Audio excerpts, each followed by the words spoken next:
The sound came sharp and desperate, a thin, high-pitched cry echoing from the dry savanna. It wasn't the usual call of the wild. It was pleading, fragile, afraid. Jabari, the old elephant bull, froze mid-step near the edge of the watering hole. His giant ears twitched. He knew that sound. It was not prey, not predator. It was something else, something in pain. He moved closer. The cracked earth gave way to a deeper pit once used for storing water during dry seasons. Jabari peered down. A tiny lion cub was trapped at the bottom. Its small body was covered in dust and mud. Its paw scratched at the smooth walls of the dry, while sliding helplessly. The cub looked up and their eyes met. That gaze, wide and wet, pierced through Jabari's ancient soul. He remembered another cry like that, years ago. One he couldn't save. Jabari let out a low rumble and extended his trunk into the pit. The cub tried to climb, paws flailing in the air, but it was too weak, too small. Jabari stepped back. His tusks glinted in the sun. He dug his trunk into the soil around the edge of the pit, sweeping dust, then rocks, then more dust. Slowly he made a slope, crude, but enough. The cub, trembling, crawled forward, inching toward the light. After 3 failed attempts and a slip that nearly sent it back down, it finally reached the surface. Jabari stood still, letting the cub collapse against his massive foot. But something else shifted in the air. A vibration. A shadow, a roar, fierce and thunderous, split the silence. The cub lifted its head. From across the dry plains, the lioness came running, her golden body streaked with dust, eyes burning wild, claws drawn. She did not see the rescue. Only the beast. Towering over her cub, she launched forward. Jabari didn't move. In a flash, the lioness leapt onto his front leg, teeth sinking in, hard.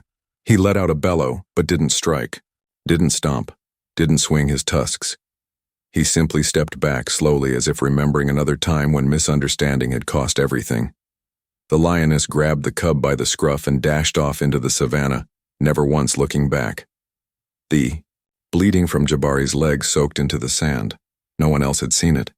No one but the vultures watching from above. But the story was far from over. Days passed. Jabari's wound festered.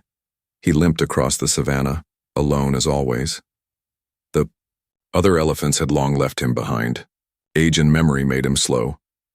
Every night he heard echoes in his dreams, not of the lioness's attack, but of the cub's eyes. The silent thank you. He didn't expect to see them again, but fate had other plans. On the 5th day, he stumbled upon a strange sight, a pack of hyenas circling something beneath an acacia tree. Their laughter echoed, but they weren't attacking. Not yet. He moved closer. It was the same cub, wounded, limping. Blood streaked its side, and the lioness, she was there too, breathing heavily, body slumped over the cub protectively, her own back clawed open.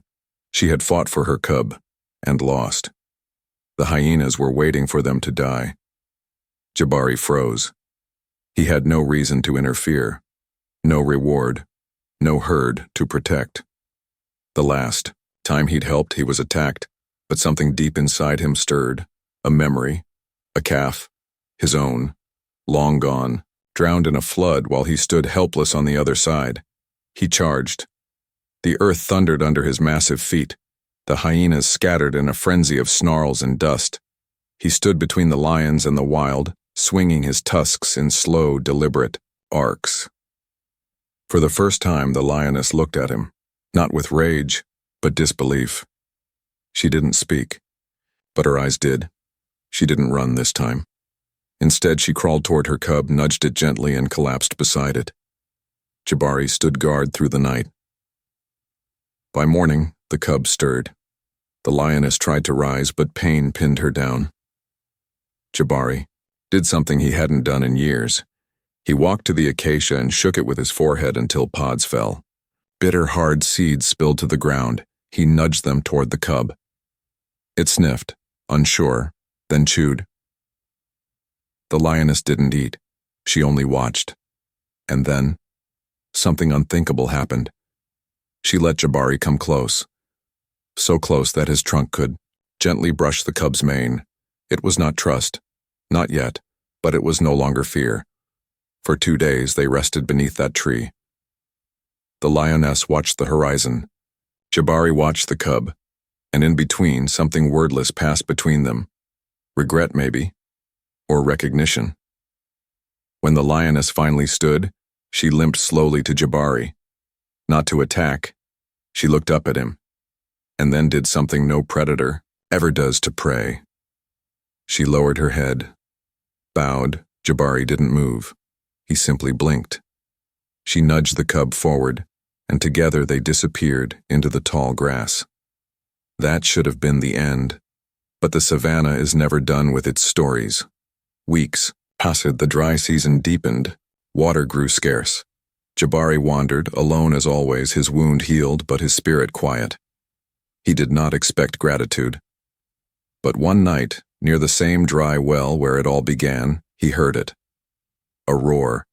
Short, sharp, not a call of war, but of signal, and then she came, the lioness, behind her, 3 cubs. One of them, the same one he saved. The lioness did not approach. She lay down at a distance, but the cub walked toward him, not timidly. Bold, it rubbed its head against his trunk. Jabari closed his eyes. A moment later, another sound came from the distance, snarling. Panic. A poacher's jeep, fast, sharp, headlights, cutting through the dark. The lioness growled low. Jabari turned, faced the machine with cold fury. The cub stayed beside him. The jeep didn't slow down. A shot cracked the air. Dust flew. The lioness sprang forward. So did Jabari. The bullet missed. But the message didn't. They were being hunted. Together, elephant and lion ran, not away, but toward the threat. Jabari smashed the front of the jeep with one strike. The lioness leapt onto the windshield, screams, then silence. The vehicle rolled and died in the dust. Predator and prey stood side by side, not as enemies, not as allies, as survivors, as something the savannah had never seen before. The cub roared, its voice still small but fierce. Jabari rumbled in return. Then, without another glance, the lioness turned and disappeared into the shadows with her. Cubs. And this time the cub looked back, just once. Jabari stood at the edge of the dry well, the same place where it had all begun, the place where an elephant saved a lion cub. And the mother did something no one could have predicted. She forgave. And, in that moment, something even deeper than survival was born. Respect.